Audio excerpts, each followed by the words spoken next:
kakabay ko lang from Palawan. Then, matagal ko na ito in-order. So, nasa fridge mo.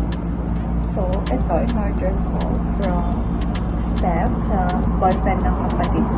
Sa girlfriend ng kapatid ko. So, sorry naman. So, ito yung in-order ko flavor. And get pineapple of it. So, let's try.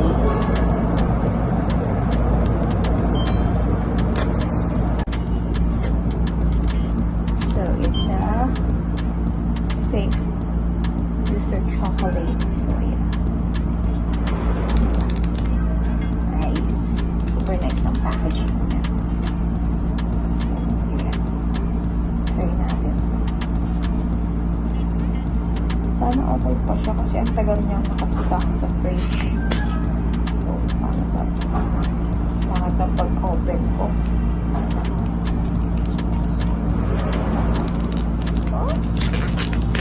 Ito namang i-open dito.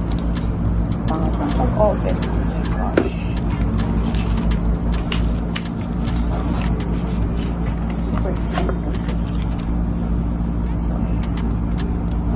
Sa rose gold wrap.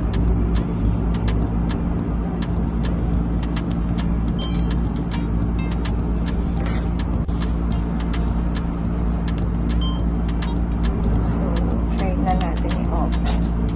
Oh! Super tigas kasi na.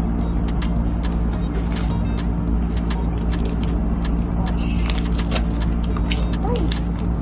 Ang messy.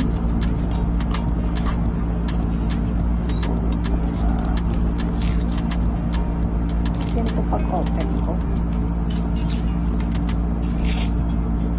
Para tumigil na yung papers sa. Wala. Oh. Look at that. Nag-ano na siya. Nasira. Try natin. Ang pangat ng pag-a-unbox ko ah.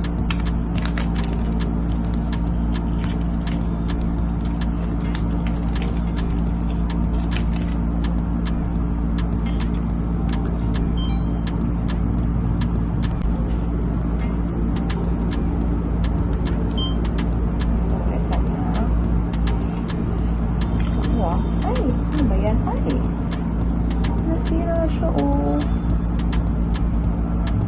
my gosh, paano ba? Ay, my gosh. So, ayan. This is the tikman natin. First time.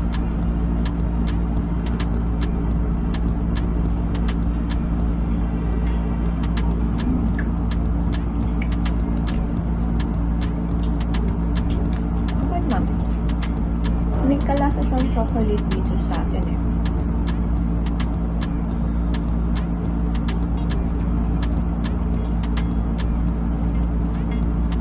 Sakto lang yung lasa niya. It's 1,500 pala.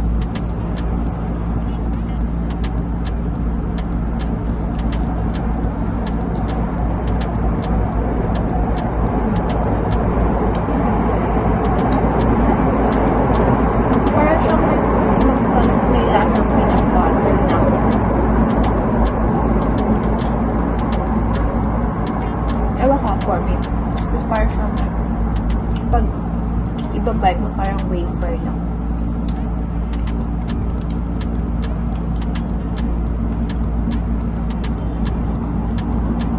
Or 1,500. Try na lang.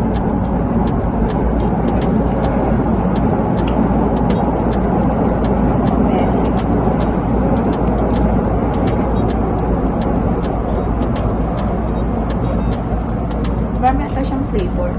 So, ilalagay ko na lang dito kung gusto nyo mag-order. Kasi kontakin nyo.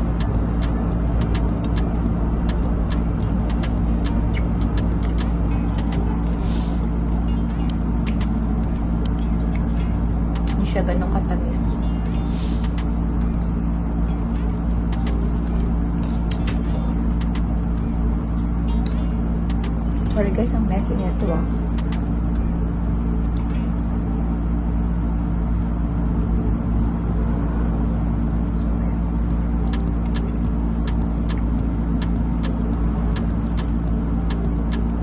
That's the pistachio.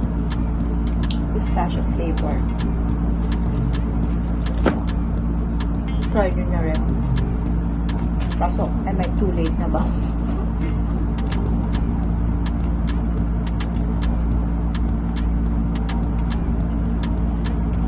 Well, okay naman. 415. Palasa siyang peanut butter na chocolate.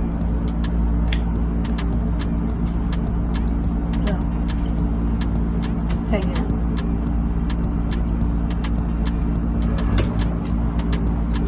Amazing kung kumain. Amazing. Good sticks. So, gusto na kasi nila i-try. Pinapa-open na nila sa akin. Gusto nila i-unbox din ko pa. So, hindi nila makain. At wala akong rosé na. So, ako muna yung mag-first